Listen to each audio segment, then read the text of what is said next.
Ladies and gentlemen, good day and welcome to Brookfield India Real Estate Trust earnings conference call for Q2 FY22. As a reminder, all participant lines will be in the listen-only mode until the floor is open for questions. Should you need assistance during the conference call, please signal an operator by pressing star then 0 on your touchtone phone. Please note that this conference is being recorded. On the call, we have Mr. Ankur Gupta, Managing Partner, Brookfield Asset Management and Director at Brookprop Management Services Private Limited, Mr. Alok Agarwal, Chief Executive Officer, Brookprop Management Services Private Limited, Mr. Sanjeev Kumar Sharma, Chief Financial Officer, Brookprop Management Services Private Limited, Ms. Ruhi Goswami, Compliance Officer. We also have Mr. Rohan Ghosh, Mr. Rachit Kothari, Mr. Shantanu Chakraborty, Mr. Vittal Suryavanshi, Mr. Munish Mathur from Brookfield. I now hand the conference over to Mr. Ankur Gupta. Thank you, and over to you, sir. Thank you, and good afternoon, everybody. On behalf of Brookfield, season's greeting to everybody, and best wishes to all of you and to your families. As we begin our discussion on the previous quarter, few key themes I'd like to highlight before I pass it on to my colleagues Alok and Sanjeev is that the pandemic-induced stress seems to have bottomed out in this previous quarter. By that I mean serious leasing discussions and actual conversions of tenants into taking space with us has started again. This has been a different type of stress induced by a health pandemic, whereas the health of the economy, and certainly the economy that our assets house, which is the services sector, and not just for the Indian economy, but for the global economy, that seems to be on very strong fundamentals and poised for extraordinary growth. Our assets stand to benefit from those fundamentals, which are likely to persist for a very, very long time. As far as Brookfield India Real Estate Trust is concerned, our REIT is solid.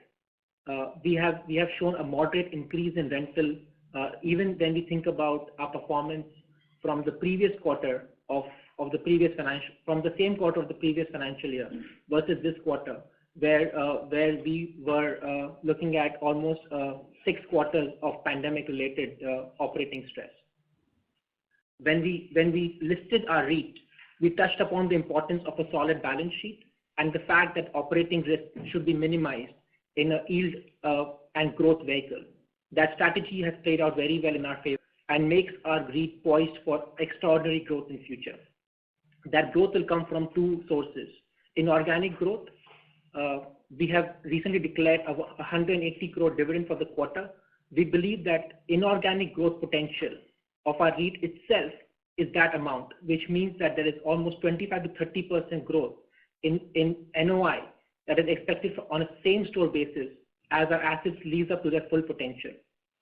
Most importantly, the Brookfield franchise for this REIT provides a great source of future growth for assets on an inorganic basis.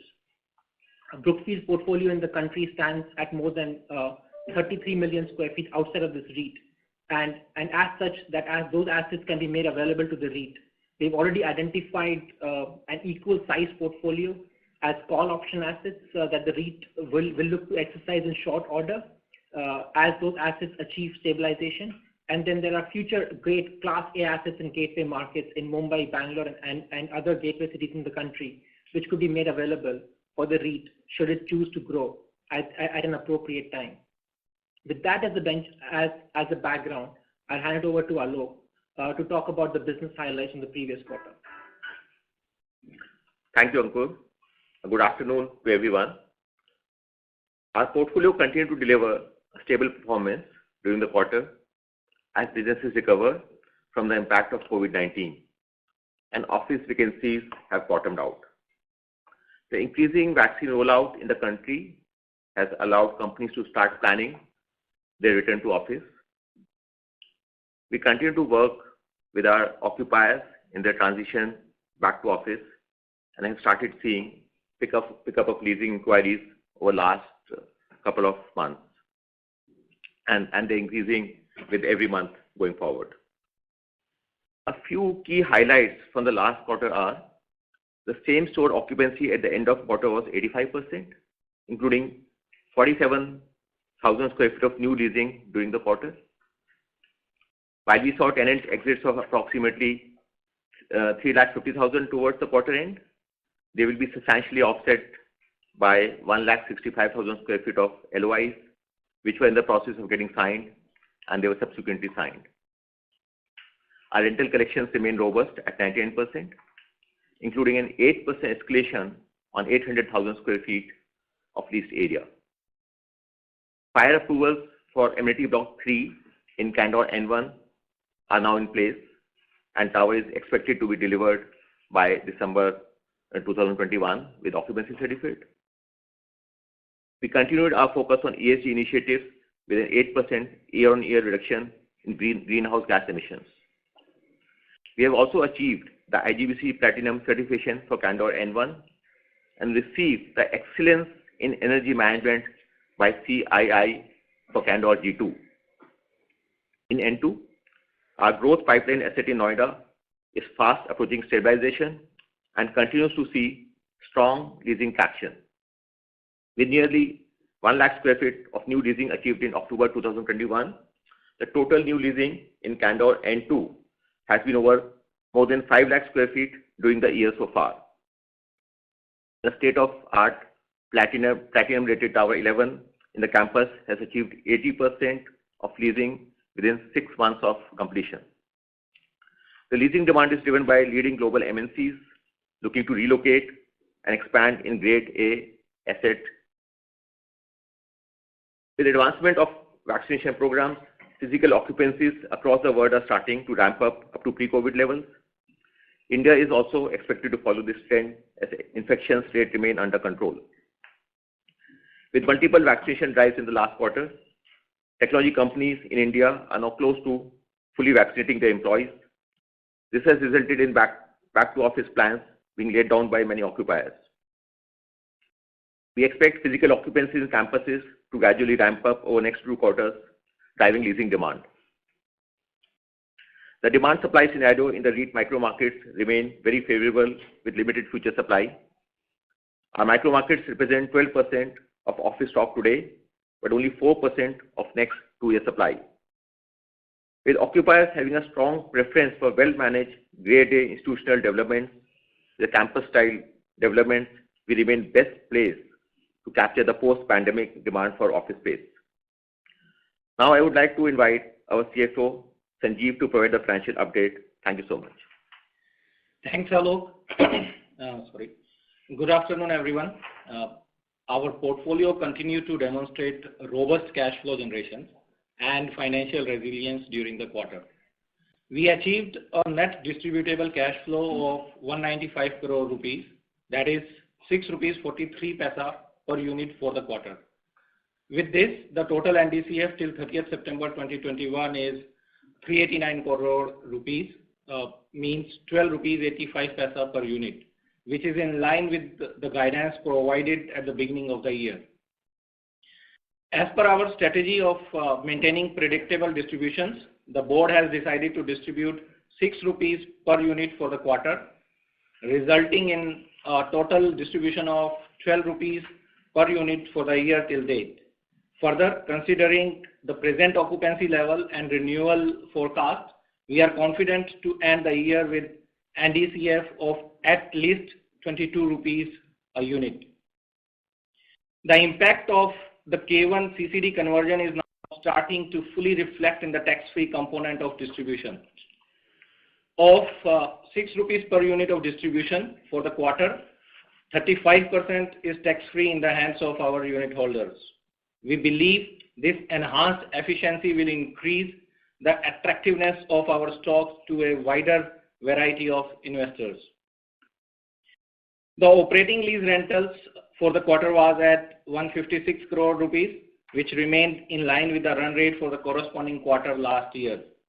This is due to the strong embedded growth in the existing leases getting offset by new vacancies created during the year. Our net operating income for the quarter was at 163 crore rupees, which is 8% lower year-on-year. This is primarily driven by one-time impact of camp true-up in quarter 2 of 2021 and reduction in camp revenue resulting from increased vacancy. Adjusted for this one-time impact, NOI decline is only 2.5%, which demonstrates the resilience of our operating income.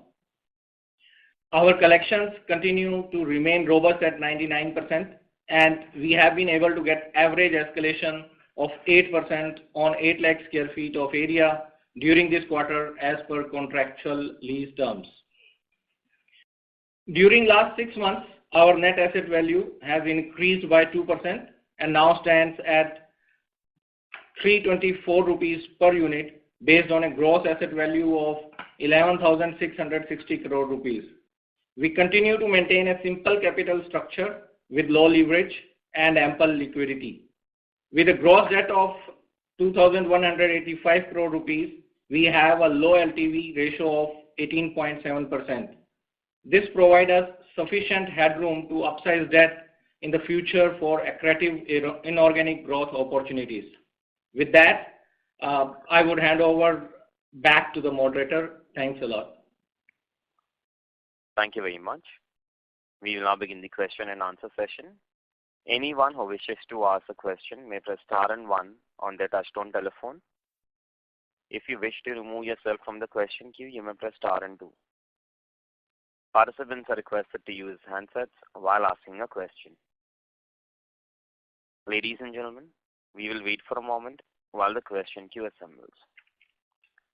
Participants, you may press star and 1 to ask a question. The first question is from the line of Adhidev Chattopadhyay from ICICI Securities. Please go ahead. Yeah, good afternoon, everyone. Thank you for the opportunity. The first question is on the new leasing and renewals on the slide 18 of your presentation. You mentioned around 0.6 of million square feet is the expiry for H2 FY22. So based on your renewal pipeline, obviously for the full year you have said 40%. So for the second half, how much of the 0.6 are you confident of renewing? And another clarification, I wanted the LOIs under execution, which you have mentioned in the previous slide of 1,64,000 square feet. Will these also now start from Q3? And beyond this, what is the visibility of lease-ups for the next 6 months based on your discussions with tenants? Yeah, thank you. Yeah, okay, thank you. This is Alok. Let me answer this good question. Let me answer the second question first. See, this 1,64,000, whatever the LOI has been signed, we should be able to sign agreements this quarter, and they should kind of start providing rent going forward. Now, most of these spaces which have been signed are in Bombay and Noida N1, and these are smaller spaces which have been signed. Now, there's a very good amount of leasing which is across assets. In fact, in Gurgaon also we have very strong momentum.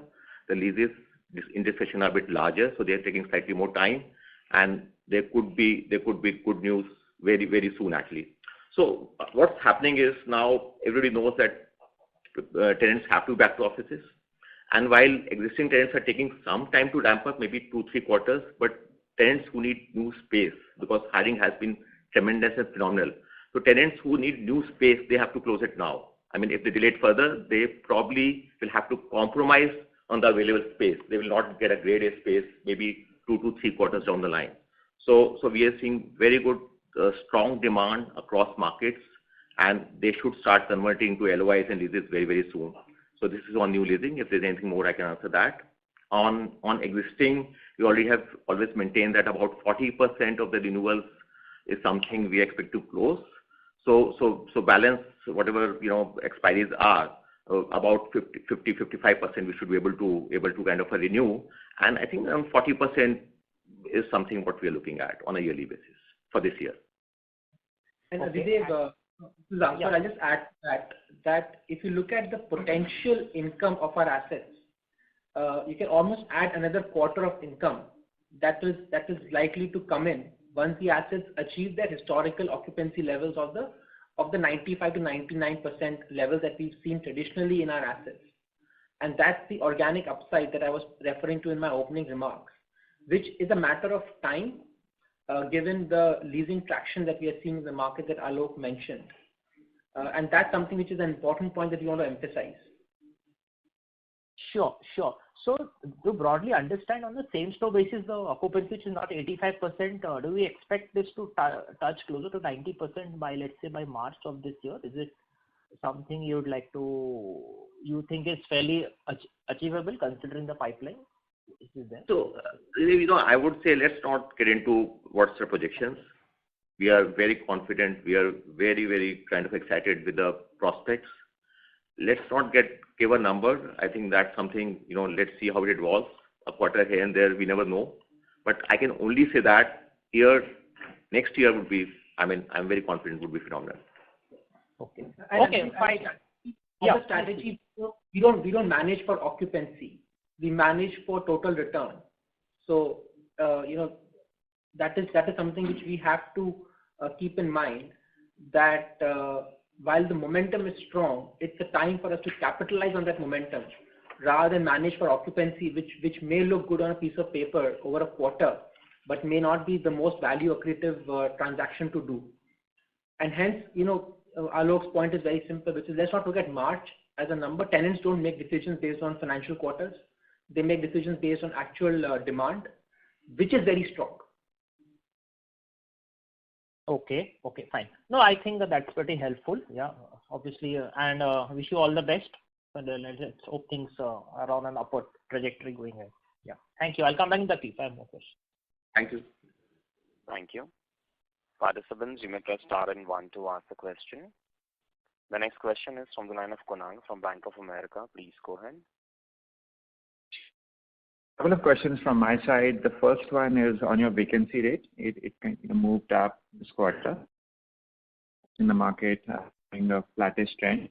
Would you largely the timing of exits you've had in the portfolio versus the others? And then the second question is kind of the updated DPU outlook that you're providing for fiscal 22. It kind of implies rupees 5 a quarter for the next 2 quarters. Little bit lesser than what we've seen in Q2. Again, is that purely a function of what's happened to vacancy rates, or is there something else going on? Thanks. Kunal, let me answer the first question, then I would request Sanjeev to talk about, he can answer the second question. So, in terms of vacancy rates, what you're talking about, this is more in line with, what kind of we have baked in the numbers. And that's what we are kind of, we were aware that this is what we are going to touch. And that's how we were aware of that. And that's how our estimate was. There's no surprises on this. And I would request Sanjeev to answer the second question. Thanks, Alok. Kunal, as far as DPU for the period up to 30th September is concerned, it includes even some portion of the stub period, which was for about 1.5 months. So comparing this 6 months DPU with the DPU for coming 6 months, or NDCF of coming 6 months will not be appropriate. Having said that, as far as this 5 rupees per quarter is concerned, this is basis the current vacancies which we have, basis our renewal estimates which we are expecting and are very confident that we will be able to do. And as we did in the last quarter also, we gave guidance for 6 months, which was pretty visible to us, and we were confident, and we have achieved also the same. This quarter also, we are giving the guidance for the coming 6 months to a number which is very visible to us. We are very confident. But if the leases goes up or beyond our expectations, then this NDCF may go up also in coming future. And Kunal, I'll just add to the remarks that Alok and Sanjeev have made. If you add the 170,000 square feet of advanced discussions again, quarter over quarter, you have to just normalize it. That adds almost 2 percentage points to our occupancy levels. That pushes it up to 87%, which probably is in line with the other portfolios that we've seen, both public and private, in the marketplace. And again, this is not reflective in any way of the potential, both in terms of mark to market as well as occupancy levels. We expect occupancy levels to be in the high 90s. And as a result of that, the DPU guidance will look different, coming into next financial year. Even leaving aside the stub period, which of course added a month and a half extra of cash flows for the first half of this year's distribution. Yeah, makes sense. All right. Thank you. The next question is from the line of Amandeep Singh from Ambit Capital. Please go ahead. Thanks for the opportunity. So firstly, in your opening remarks, you touched upon physical occupancies increasing gradually. So in that context, can you give us some sense on what has been the physical occupancy at your parks across micro markets? Also, by when tenants are expecting, say, to have around 50% of employees back to office. Any sense on that? Yeah, so I think what we are seeing and what we are talking to our tenants, about 40 to 50% of occupiers already back to campuses. But it's not that every occupier is coming every day in a week. So on an average occupancy could be lower, but about 40 to 50% occupiers or employees are coming, to offices. And by, let's say, by Q3 to Q4, it's expected that 90% of the staff would be back to offices, and plus the new staff. About 10%, 15% people will still have a lot of flexibility to work from home or work from anywhere. That would happen by end of next year. But I think 90% of the existing staff plus new staff should be back to offices by year end. And some of the companies, it could be a bit advanced. Some of the companies have already kind of announced their back to office programs, and these are Indian companies. They could be slightly advanced. They could be back to office by Q2. Some of the companies could extend it by up to Q3 or Q4 next year. Sure, that's helpful. And secondly, on the gross leasing this quarter of 47,000 square feet. So can you give us some sense on what would have been the re-leasing spreads? And also with this, we note some impact on occupancy at K1 with no change in expected lease expiries in the remainder of FY22. Also, can you help us understand what has happened here and how is the leasing pipeline specifically for this asset? So this is the 47,000 square feet, which has happened, that has happened at market rents. So that's at market rents. When we talk about K1, we have a good demand, good space inquiries, and we are hopeful and confident that should lead to a closure shortly. We don't have a lot of space in K1. Our concern is that we should kind of fill it smartly so that our tenants benefit the way we plan it. Inquiries are increasing in Calcutta. The good and one part is that Calcutta kind of the demographics is inquiries are more than what we have anticipated. Not sure we can meet all the demand, but let's say how does it pan out. Sure, that's really encouraging. And lastly, if I could squeeze one more. So over the last few quarters, there has been talks around the de-densification, but fresh leases were not happening. In that context, where RFP is floating now, given the LOIs and also ongoing discussions and site visits picking up, can you give us some sense on how the on-ground de-densification is picking up? Any sense on that? So yeah, so I think this is an important question, and it depends upon organization to organization. Some of the organizations, definitely every organization is focusing on employee experience. That's something very, very clear. Whether a small organization or a large organization, Indian or multinational, they want the employees to feel good when they come to office, because it's kind of today we all know the kind of the war for talent which is going on in IT companies that has never been there, and it's not just a 1 year phenomena. Probably that will continue to maybe happen for next 12 to 18 months or 24 months, because the guidance which IT companies have given in terms of growth is 2 digits, not for just 1 year, but for next 3 to 5 years. So companies are planning spaces. A lot of companies are providing more space to the employees. But more than that, what they're doing is they're providing more of the public spaces or the common facilities. They're focusing a lot in terms of gymnasium, in terms of crèche, in terms of breakout zones, in terms of recreation rooms. That's something all employers are focusing on, and that's become kind of an in thing all the new space take-up which is happening. Sure, that's helpful. That's all from my side. Thank you and all the best. Thank you. Thank you. Participants, you may press star and 1 to ask a question. The next question is from the line of Puneet from HSBC. Please go ahead. Yeah, thank you so much. My first question is on the bridge from NDCF at SPV level to NDCF at REIT level. How do we join that bridge from 1368 to 1947 of NDCF? So Puneet, if you guys recall, even in the last analyst call for the last quarter, we mentioned that we do have opening cash sitting which may be used for the NDCF in the coming quarter to achieve our NDCF, and we gave our guidance according to that only. So about 58 crore is the gap between NDCF at SPV and at REIT level. So the opening cash sitting at SPV's level, we wanted to consolidate that in the REIT level for further distribution. That is the cash which got upstreamed from SPVs to the REIT level. Okay, so it's just the cash which was already in your balance sheet. So your net debt would have been affected to that extent. There is no effect on the net debt because the cash was already sitting in the balance sheet, Puneet. Okay, understood.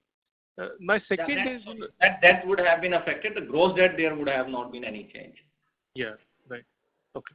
So on your, you have an interesting slide which talks about leasing pipeline, and there you say that about 59% of the leasing pipeline opportunities are coming on account of relocation from non-institutional assets to institutional grade A assets. Can you give some more color on this? Is it non-institutional grade A to institutional grade A, or is it also a transition from grade B to grade A here?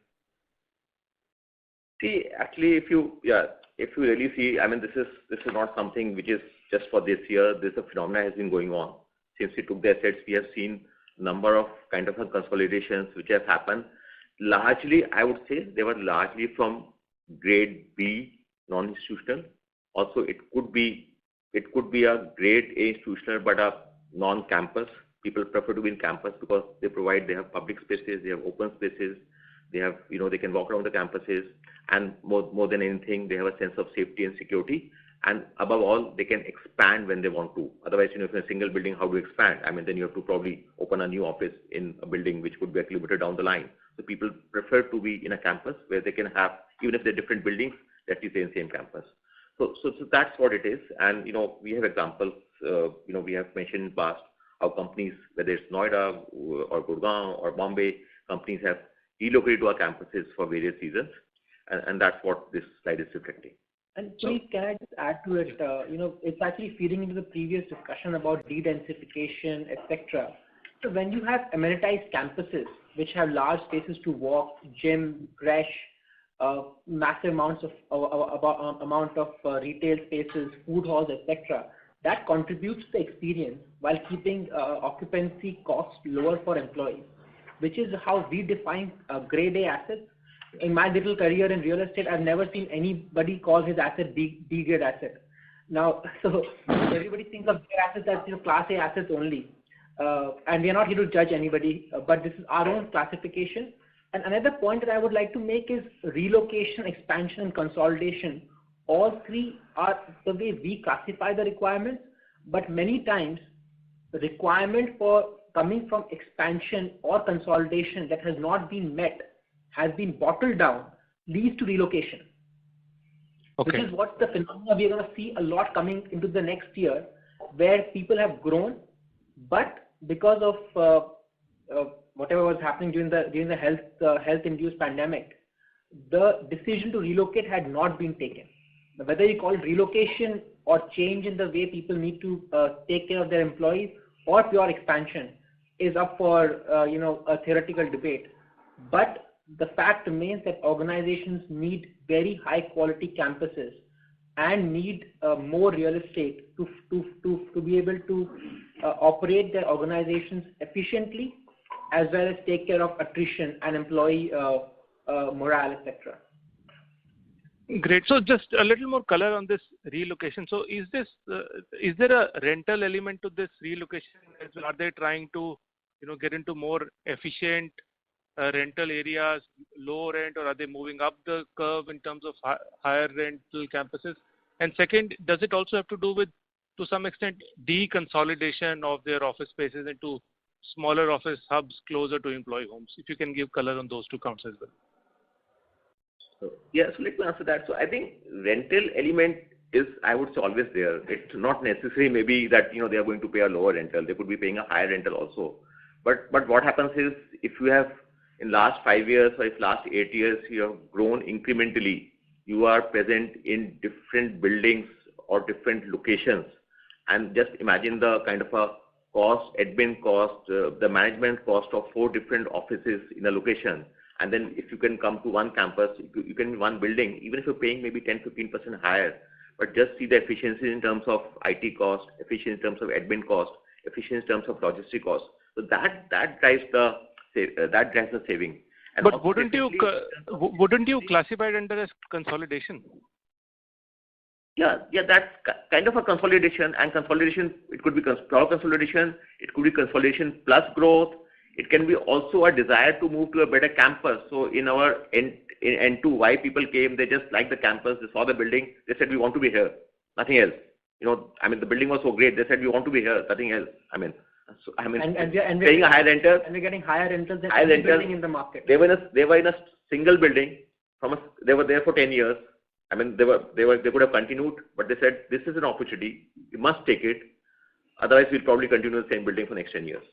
So there are various different elements. I don't think one rule can fit everything, but yes, I think your point is very valid that efficiencies are driven, whether they are through rental or they're through consolidation or they're through rationalization of areas, or 4 receptions now turning into 1 reception, or 4 small gymnasium now coming into 1 gymnasium, or no gymnasium because you have a gymnasium in the campus.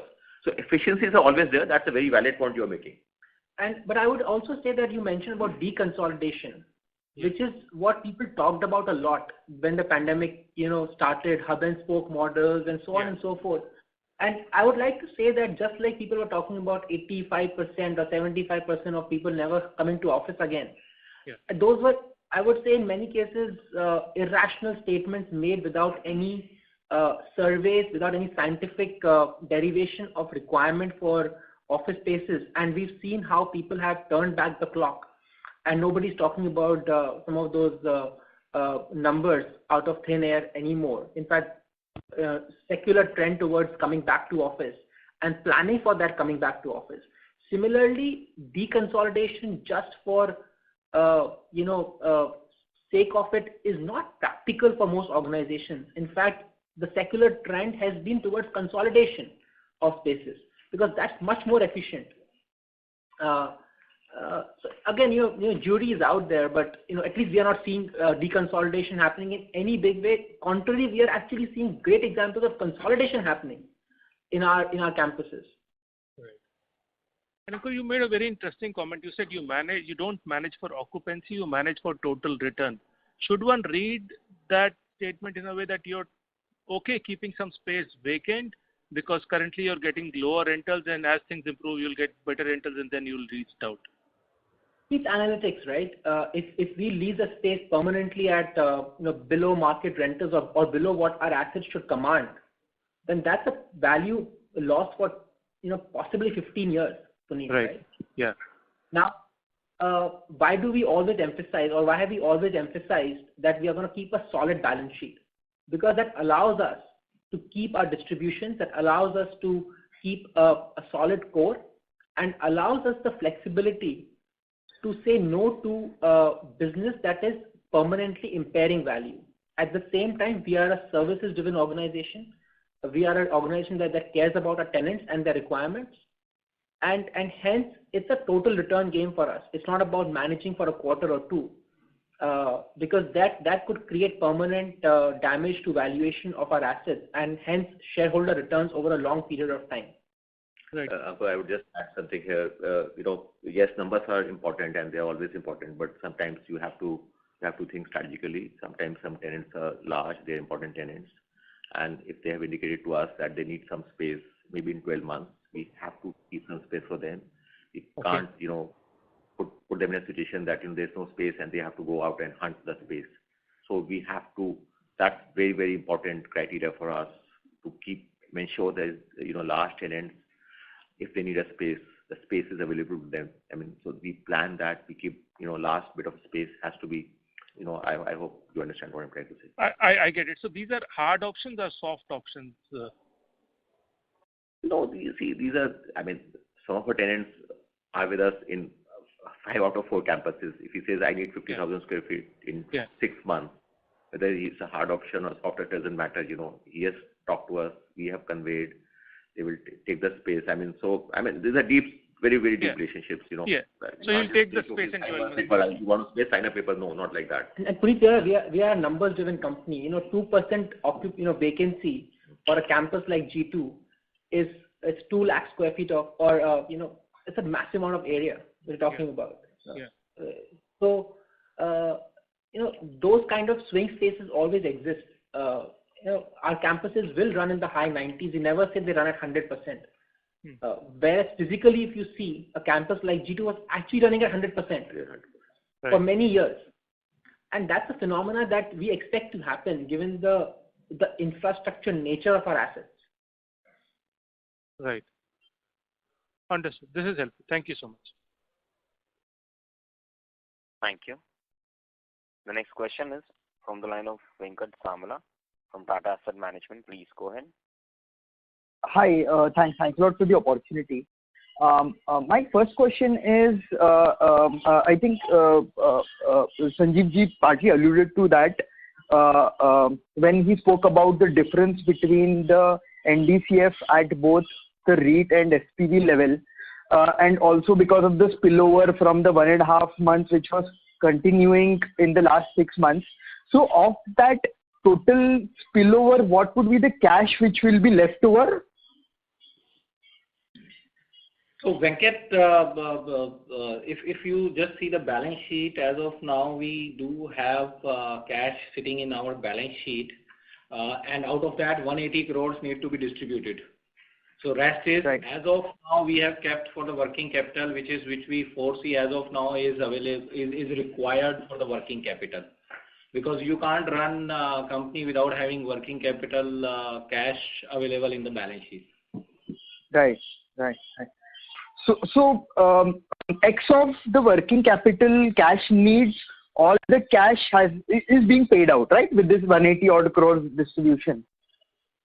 It's more or less paid out or will be paid out, because as of now the balance sheet has the number of whatever payout of 182 crores we need to make for this 6 rupees. So that will be paid out of this cash. Understood. So that spillover is largely done with, right? There is no more impact of that in the forthcoming quarters. Yeah, it's largely done. That's why even in our guidance for 10 rupees, we have given basis to whatever the operational performance will be there for the REIT. Right. So everything will be driven organically now. The 10 rupees that you'll be passing on. It's yes, except 85 paisa, because the NDCF till now, till September is 12 rupees 85 paisa, and then we have declared 6 rupees now, so the overall distribution till September is 12 rupees. So this 85 paisa is only the spillover, rest all is coming from the operations only.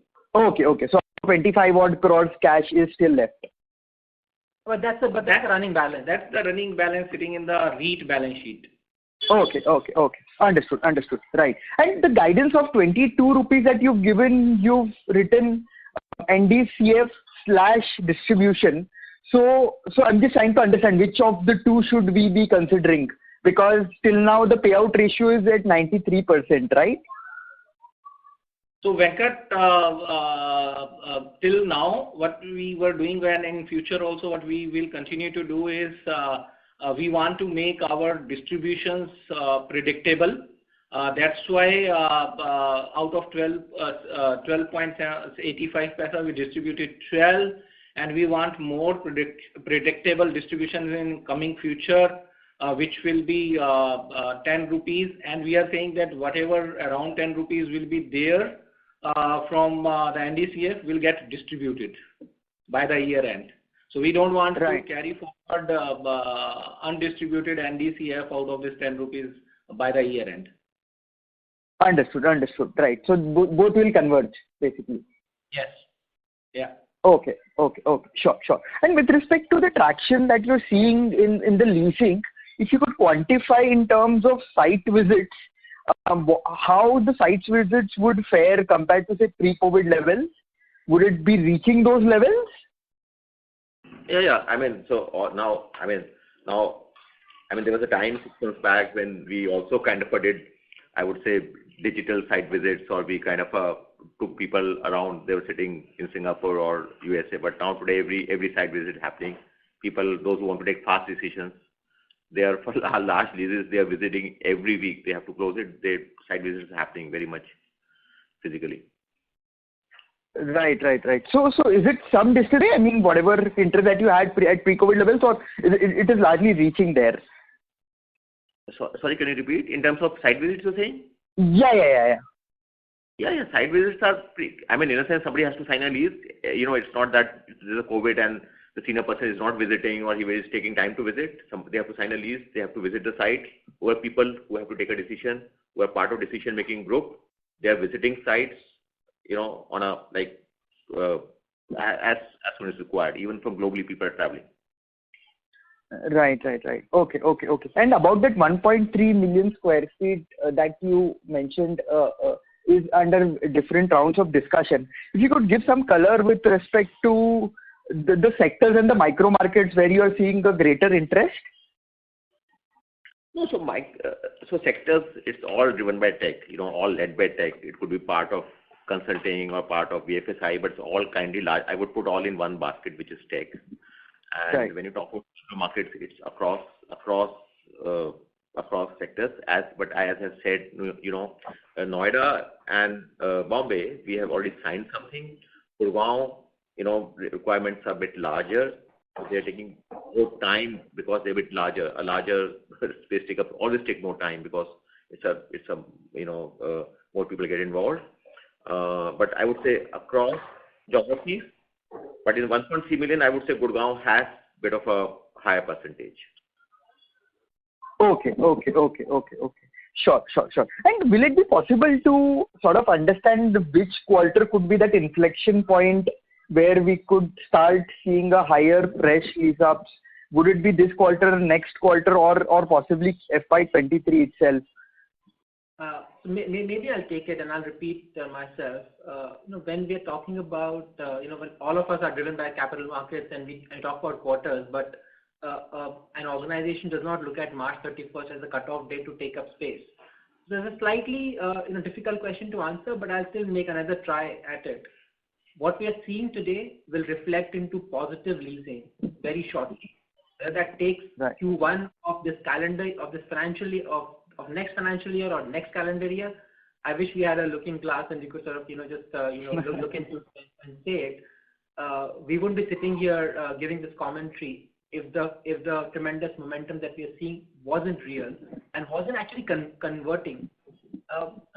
Given that we've had probably one of the worst periods for actual commercial real estate utilization, physical presence of people over the last 6 quarters.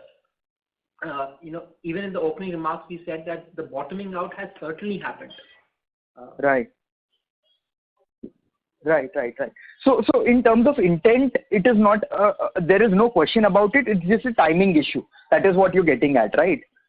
We have a very high intensity and intent to lease all the spaces that we have empty right now. Right. Okay. And my last question would be in terms of early expiries that we saw of about 0.1 million square feet. Some color on that. I mean, what is the sector to which the client belonged, or what is the reason? Nothing would like to take that. Yeah. So I mean, these expiries have basically been in the Calcutta, market. Again, it's relatively smaller areas. And again, these are expiries which we, had, are basically the tenant, optimizing their requirement in the short term. Okay. And it will be IT, the tenant? Yes. Okay. Thanks a lot. Thank you. The next question is from the line of Samir Bisaiwala from Morgan Stanley. Please go ahead. Thank you so much, and good afternoon, everyone. I have heard your commentary, but just wanted to be sure that numerically speaking, have the vacancies peaked, or do you think, given the expiries in second half, it can go up a bit more? I'd certainly like to believe they've, the pandemic-induced vacancies have bottomed out, which means they've peaked. Different nomenclature, but yes, Samir. And the reason I say that is because we are seeing across the board fresh take-up of spaces. Now, once that starts to happen, even the fence sitters start to consolidate and create a fortress around their areas. And that is why I mentioned we manage for total return, not for occupancy, because once you start creating positive momentum about new tenants taking up spaces, Alok mentioned the fact that 80% of a new tower that we completed, literally a majority of that during pandemic, and the phenomenal quality that has come out, 80% of that has been taken up by new tenants, which means the majority of tenants in the park, which are incumbents, will need to fortify their spaces. So it's actually it's quite an amazing game theory that goes on in this business, partly driven by the fact that the fundamental business of technology has increased rapidly. Right? If that wasn't the case, no matter how much space you take up, if the businesses have underperformed, you might see more vacancy levels coming up, despite the reasons being over, which we saw back in the 2008 crisis. That continued for a very long time because there was a structural vacancy being created because of lots of financial institutions not being in place anymore, which is completely the opposite of what we are seeing right now. Most of our occupiers have had phenomenal business growth, right? Sure. And the reason I believe, or we believe as a group, that the bottoming has happened is simply because new take-up is happening. Okay, Ankur, very clear. The second small observation, I think your K1 rental on quarter-on-quarter in-place rental has come down from 43 to 42.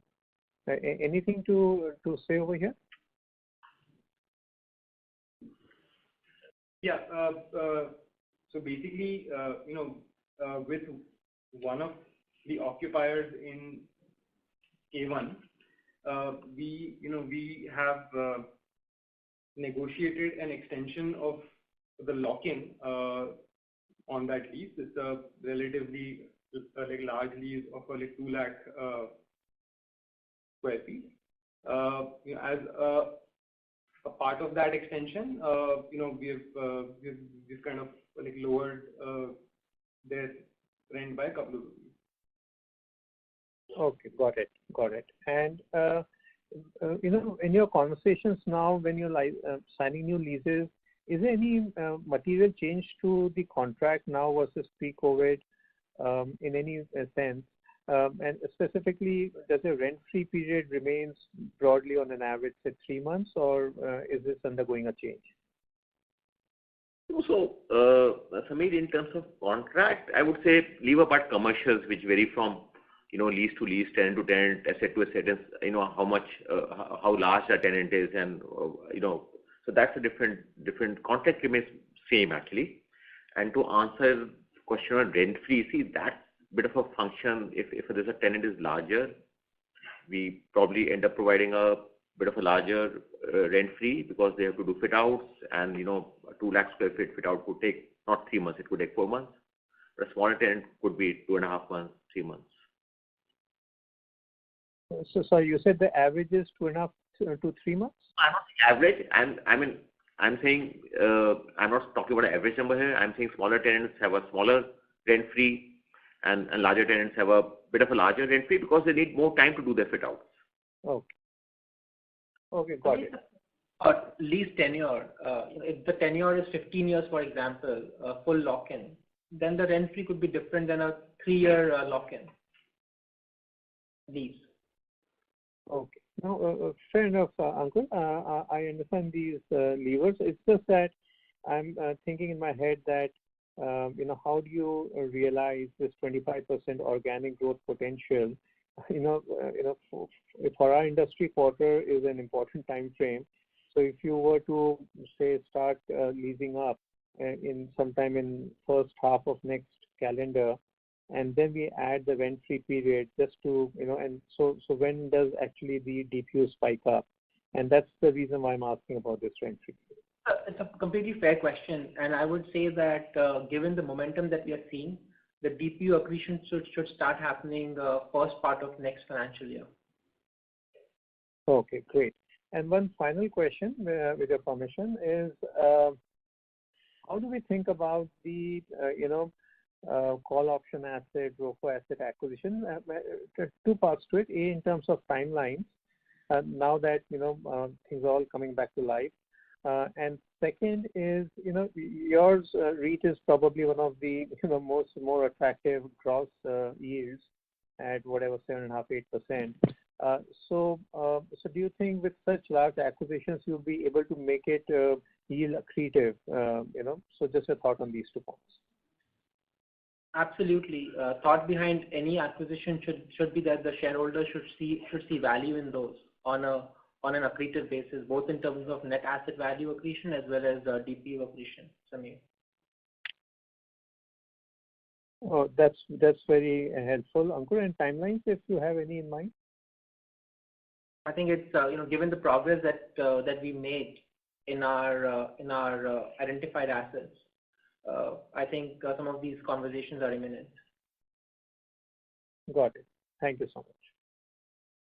Thank you. The next question is from the line of Manish Agrawal from JM Financial Services. Please go ahead. Yeah, good afternoon.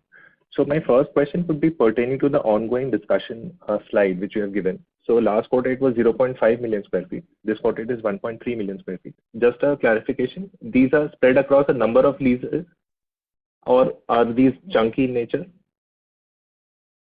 Yeah, number of leases. As I said earlier, some of these are larger, like, maybe 2 of them are much larger in nature and otherwise spread across different companies. Yes.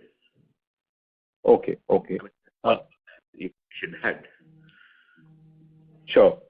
Secondly, on the same store expiry, 100,000 square feet which went away. So anything possible over the next 2 quarters? Any discussions which you're currently having, any tenant considering? Yeah, Manish, see, let me not talk about the next 2 quarters. Discussions are ongoing. Maybe one of the tenants who has surrendered some space, probably he can take more space. So, but yes, discussions are ongoing. They're positive. We are confident. I will not say whether it's 1 quarter or 2 quarters. That's something I would refrain. No, I was talking about the increase in expiry which happened, the same store expiry, the 100,000 square feet. Okay. No, so this is no further expiry expected. So, okay. And lastly, looking forward over the next 2 years, the largely expiries are in Kensington Powai asset. So any discussions you had, the asset is relatively under rented at current prices to the market prices. So any discussions you had with the tenants over there? So I think we'll start discussion. We'll start the discussion. I think there's a right time for discussion, and we'll see the right time. We know that tenants want to continue, but what's the right time to start discussion? We'll take a call on that. And Manish, if I can just add on our ROFO property between last year and this year, which are basically our ROFO properties are pretty much in the same zip code, a large part of it. We have done about 400,000 square feet in the same, in the neighboring building. So demand is back. It's back at really healthy rentals. And I think this mark to market is pretty much achievable. It's a question of, when the right size of demand comes. And many new tenants. Yes, and we get new tenants as well. Sure. Understood. That's all from my side. All the best. Thank you very much. I now hand the conference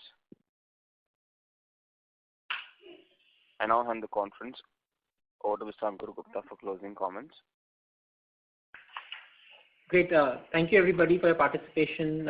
Thank you for your interest in our REIT, and thank you for your continued support to our business. We wish everybody a great festival season ahead, leading to the New Year's, and we hope to be back with you soon with further commentary as our business plan evolves, and certainly in the next quarter. Thank you very much.